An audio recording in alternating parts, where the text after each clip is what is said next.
আসসালামু আলাইকুম, welcome back to my channel. আবারও আমার চ্যানেলে নতুন একটি রেসিপি দেখার জন্য সবাইকে জানাচ্ছি স্বাগত। আজকে আমি মেজবানি মাংস রেসিপি নিয়ে হাজির হয়ে গেলাম। আর এই মেজবানি মাংস রেসিপিটা আমার এক পরিচিত বাবুচি থেকেই নেওয়া। আর এই মাংস রেসিপিটা আমার গ্রামের বাড়িতেই করা এবং মাটির চুলাতে রান্না করাই রেসিপি, অনেক বেশি মজার ছিল।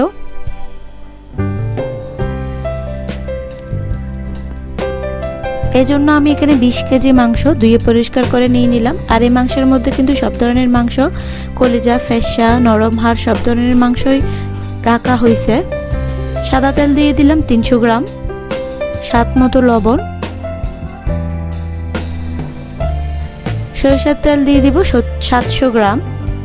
আর এই মাংসটা রান্না করার জন্য আজকে আমি টোটাল 2 রকম তেল মিলে 1 কেজি মানে 1000 গ্রাম তেল ব্যবহার করলাম। বাকি উপকরণগুলো দিয়ে দিচ্ছি। কুচি করা পেঁয়াজ আর বাটা পেঁয়াজ মিলে আমি এখানে পুরো 1.5 কেজি পেঁয়াজ এখানে ব্যবহার করছি।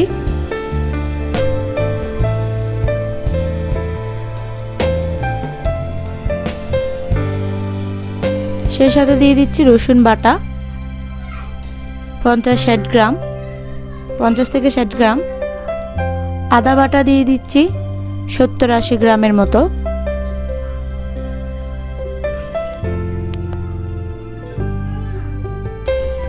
লাল মরিচের গুঁড়া দিয়ে দিব এখানে 200 গ্রামের মতো, জালটা যার যার পছন্দ মতো।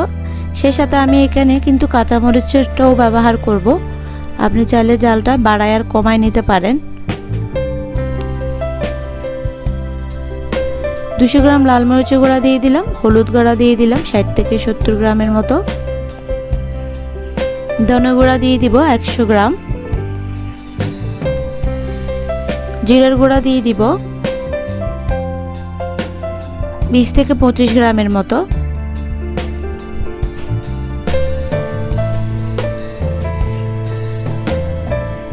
সেই সাথে আরো দিয়ে দেব নারকেল বাটা। আমি এখানে 150 গ্রামের মতো নারকেল বাটা ব্যবহার করলাম।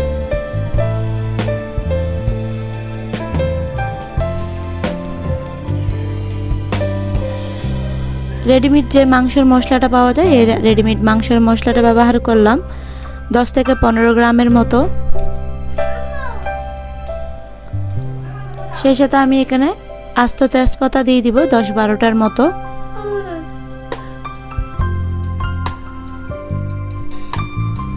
গরম মশলা দিয়ে দিব 10-15 গ্রামের মতো। অল্প একটু গরম মশলা আমি পরে ব্যবহার করব রান্নার শেষে। কাঁচামরিচ কুচি দিয়ে দিলাম পছন্দ মতো।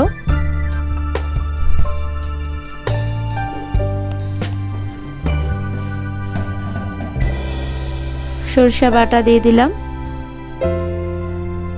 70-80 গ্রামের মতো। আস্ত তেজপাতাটা কিন্তু দিয়ে দিলাম 10-12টার মতো।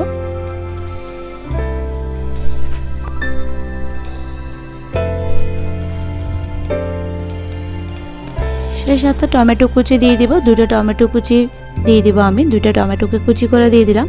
সবগুলো উপকরণ কিন্তু দেওয়া শেষ। এই সবগুলো উপকরণ একটু সময় নিয়ে, যেহেতু মাংসের পরিমাণ বেশি, সময় নিয়ে ভালো করে মিক্স করে নিতে হবে। প্রায় 10 মিনিট 15 মিনিটের মতো এই মাংসটা কিন্তু মিক্স করে নিছে। রান্নার আগে মিক্স করে নিতে হবে। ভালো করে মিক্স করার পরে এটাকে আমি চুলায় তুলে দিব। সেই সাথে আমার চ্যানেলটি সবাইকে সাবস্ক্রাইব করার রিকোয়েস্ট রইল। আর যারা সাবস্ক্রাইব করেছেন তাদেরকে অসংখ্য ধন্যবাদ। আর অবশ্যই পাশে আসা বেলটি ক্লিক করে দেবেন, এতে করে আমি যে কোনো নতুন রেসিপি দিলে সবার আগে আপনার কাছে পৌঁছে যাবে। মিক্স করা কিন্তু প্রায় শেষ। হাতে একটু মশলা লেগেছিল, হাত দিয়ে মিক্স করা যেহেতু। হালকা একটু পানি দিয়ে দিলাম। পানির কিন্তু তেমন কোনো পরিমাণ নাই, এই জন্য পানির পরিমাণটা বললামও না, শুধু হাতটা ধুয়ে দেওয়া বললেও চলে।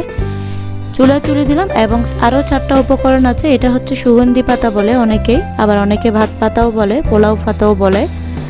আর এটাগুলো হচ্ছে ধনে পাতা কুচি, টালা জিরার গুঁড়া, আর এগুলো হচ্ছে রাঁধুনি গুঁড়া। এই সবগুলো উপকরণ রান্নার 10 মিনিট আগে, রান্না শেষ হওয়ার 10 মিনিট আগে ব্যবহার করব।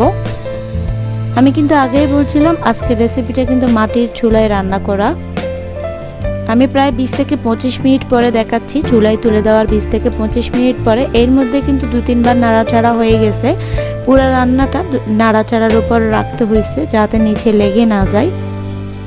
এতটুকুতে কিন্তু অনেকটা মাঝখান দিয়ে বুদবুদ ওঠা শুরু করছে, যেহেতু নাড়ার উপর ছিল। লেগে না যাওয়ার জন্য অনবরত নাড়াচাড়ার উপর কিন্তু রান্নাটা করতে হয়।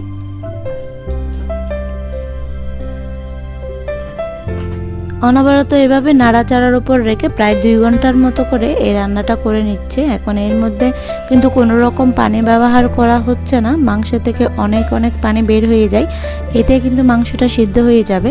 রান্নাটা কিন্তু একদম প্রায় শেষের দিকে, আমি প্রায় 1.5 ঘন্টা প্লাস পরেই কিন্তু দেখাচ্ছি। একটু নাড়াচাড়া শেষ করে এতে যেই 4টা উপকরণ রাখছিলাম, এই 4টা উপকরণ একে একে দিয়ে দিচ্ছি। আমি এখানে যে রাঁধুনি গুঁড়াটা রাখছি, রাঁধুনিটা কিন্তু তেলে গুঁড়া করা না, এমনিতেই গুঁড়া করা। রাঁধুনি গুঁড়াটা দিয়ে দিচ্ছি 10 থেকে 12 গ্রামের মতো। 10 গ্রামের মতো দিয়ে আমি এর থেকে বাড়া দিব না, কারণ গরম মশলা গুঁড়া তো অল্প একটু ছিল। দিয়ে দিচ্ছি টালা জিরার গুঁড়া, সেই সাথে স্বাদটা বৃদ্ধির জন্য অল্প একটু যে রেডিমেড মাংসের মশলার গুঁড়াটা ছিল এখান থেকে একটু দিয়ে দিছে, অল্প একটু। আর যে সুগন্ধি পাতাটা রাখছে এই সুগন্ধি পাতাটা দিয়ে দিচ্ছি, একটু গরম মশলা গুঁড়াটাও দিয়ে দিল। সুগন্ধি পাতাটা দেওয়ার পরে ধনে পাতাটা দিয়ে দিলাম। সবগুলো উপকরণ দেওয়া শেষ। লবণটা তো অবশ্যই টেস্ট করে দেখতেই হবে পারফেক্ট হয়েছে কিনা, অবশ্যই লবণটা দিতে হবে বুঝে। এখন ভালো করে নেড়ে চেড়ে ঢাকনা দিয়ে এটাকে আরও 10-15 মিনিট রেখে চুলা থেকে নামানোর পর আমি আপনাদেরকে দেখাচ্ছি। চুলা থেকে নামানোর প্রায় 20 মিনিট পরে কিন্তু আমি দেখাচ্ছি, কারণ এত বাষ্প ছিল এইখানে, আমি ক্যামেরা বসানোর মতো অবস্থা ছিল না, এই জন্য এই অবস্থা।